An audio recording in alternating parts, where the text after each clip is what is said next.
All right, y'all. In this video, I want to talk about doing all you can do each day.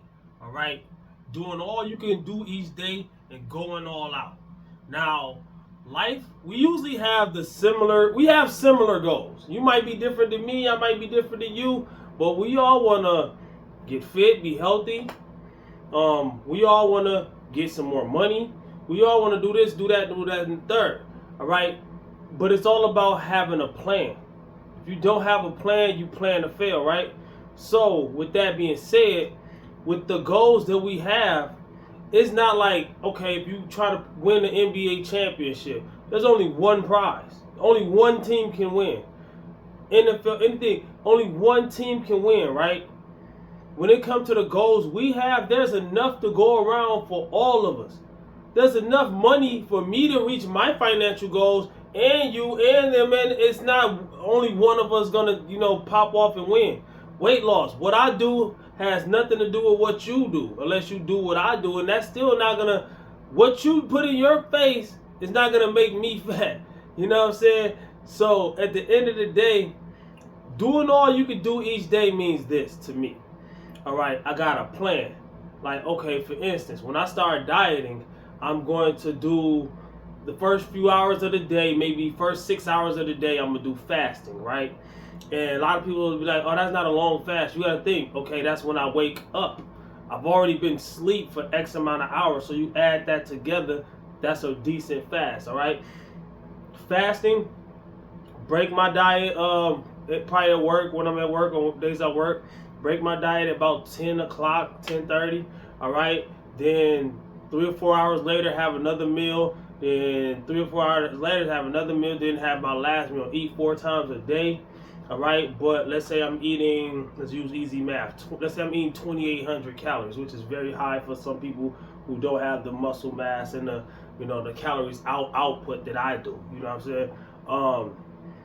Say 2,800 calories. I could break that up in four. So half of 28 is 1,400. Half of 1,400 is 700. So I could do 4 meals of 700 calories. Most likely it ain't gonna be exactly like that. I probably do like 900 on my first meal and 900 on my second meal, and no, I might do 900 on my first meal, 800 on my second meal. That's 1,700. So what I got left, I will split that between the other two meals, and they'll kind of be like snacks. But I like a big first meal, and I like to eat a big meal before bed. A lot of people say you shouldn't do that, and a lot of people that say that never reach what I be reaching. So that's another thing. Stop doing the stuff that people who do not hit the target tell you to do. They don't know how to aim, all right? That's like people, you try to learn how to drive, but you're learning from somebody who never drove a car. Doesn't make sense. They know what you know. Okay, I seen somebody hit the gas pedal and grab the steering wheel, then they hit the brakes when they need to stop. And the gas, they looked at the feet of the person. Okay, when you was first trying to learn how to drive, you know this. We all can relate. You look at whoever driving you in the car the most, and you look at their feet, because you don't know which pedal is the gas and which one is the brake. I remember that, all right? A lot of people ain't humble enough to even admit that they remember something. That's another thing. Know your flaws. Know the pros and cons. Know, like, okay, for me, for instance, I'm a diet fitness guy, so at the end of the day, I know my flaws. I know what I can and can't do diet-wise. There's a million different ways of doing it, but one of the best ways, I can't even do. What's one of the best ways of dieting? Meal prepping. Why? So you can have the same type of food each day, so you don't have room to mess up. I do that anyways without the meal prep. When I diet, I usually eat around the same amount of foods, the same type of foods, and then I have variations here and there. You know what I'm saying? I might change up my cheat days, I might change up my snacks, I might change up my cheat meals, but most of the time, my meals are pretty much the same. Or I might switch out this protein for that protein, this carb for that carb, whatever. But what I'm saying is, the calorie wise, I keep it the same, right? So it's kind of meal prepping without meal prepping. But what's my problem with meal prepping? Me personally, while I'm prepping, you gotta prep all this food at once, put it in different containers, and then have it set out for the week or however long you're meal prepping for, right? I can't do that. Why?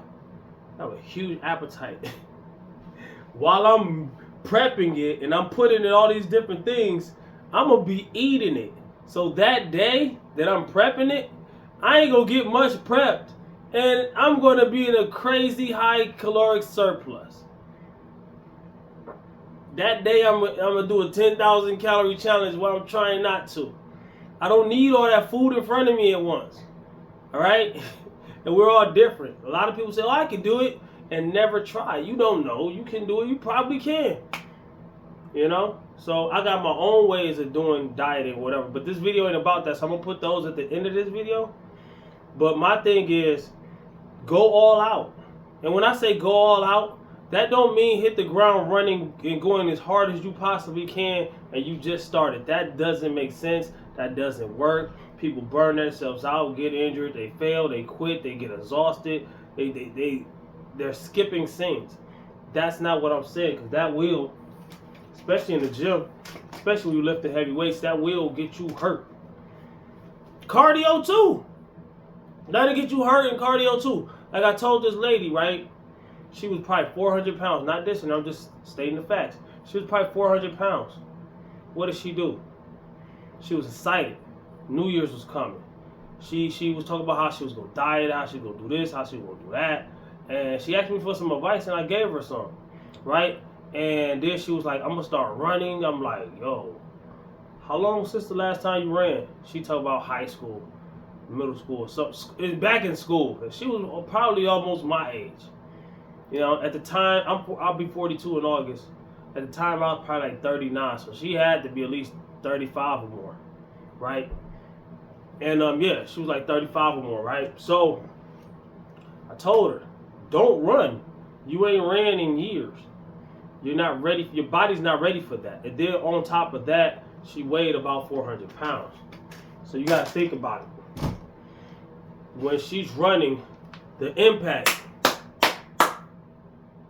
That didn't sound right, but you know what I'm talking about though. The impact on her knees and her joints is going to be tremendous. I think it's like 4 pounds. 4 times your body weight on each knee joint. So 4 times her body weight. If she weighed 400 pounds, that's what? 4, 8, 6. That's 1,600 pounds of pressure on her joints. Guess what happened? I told her what was going to happen. You're going to mess yourself up. Guess what she did? She didn't listen to me. She did it anyways. Messed herself up. Was out of the gym, out of working out, out of dieting for like another half a year. She had lost 30 pounds real fast. Because the more weight you have to lose, the faster you can lose your first initial pound. A lot of the pounds.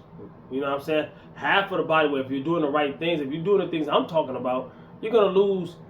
Let's say you got 200 pounds to lose. You're going to lose 100 of it. Like, I had so many people listen to my advice to lose 100 pounds. All right? So, what I'm trying to say is, the 30 pounds she lost, she gained that back, and then she gained like another 30 pounds. She was up 30. A lot of people gain weight on a weight loss journey because they don't listen to people like me. So when I say go all out, I don't mean that. I say come up with a good plan and do as much of that as you can each day. You're not gonna be perfect. Don't throw away the whole routine and throw away the whole day because you mess up a little bit. Like there's people who will mess up on breakfast. There's people who will mess up on breakfast and be like, well, I messed up already. Well, today's over. I'm gonna just eat what I want. Dog. Caloric surplus makes you gain weight. You're on a weight loss journey. You're not supposed to be doing caloric surpluses like that. You know what I'm saying? Now, you can have a cheat day. You can have a cheat meal. I got videos of cheat. Matter of fact, I'm going to put those at the end. My cheats. I'm going to put epic cheat day to show you what a big cheat day looks like. Show you, I did it. But I'm going to show you that video. It might be on this side. I don't know. But that video shows you what not to do. Then I got another video called what to do after a cheat day. So when you have a sensible cheat day, this is what you do after a cheat day. Those 2 videos are going to be at the end of the video. So matter of fact, that's the end of the video. Comment, like, subscribe, share, holler back at your boy. I know I left things out. I'm going to redo this video later on. but I'm gonna write things down. But yeah, this is freestyle off the top. That was my alarm that went off. I don't know if y'all could have heard it or whatever, but that's the alarm to tell. I got certain alarms. Like I say, I plan things.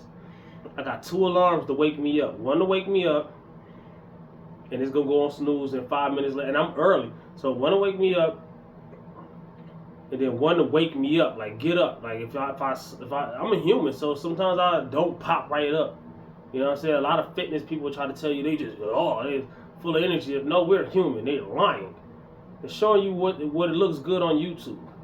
Humans. I might snooze a little bit, but if you snooze, you lose. If you snooze too much, if you over snooze, right? So I got an alarm to wake me up, 2 alarms to wake me up really, and I got an alarm to tell me no matter what, the alarm that just went off, no matter what, you better be all the way ready for work.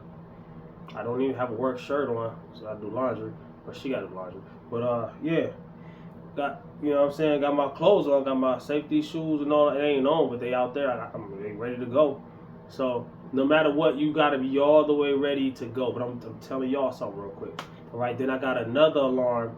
So when I'm at work, I'm in the car, I'm in my parking spot, I pull up early so I can play with my phone, watch YouTube, catch up with things, you know, respond to comments or whatever else I got to do, or anything else I got to do. Even if I'm just watching something, have a quiet before the storm, I call it. You know what I'm saying? Having my peace time before I got to go in there and do my thing. You know what I'm saying?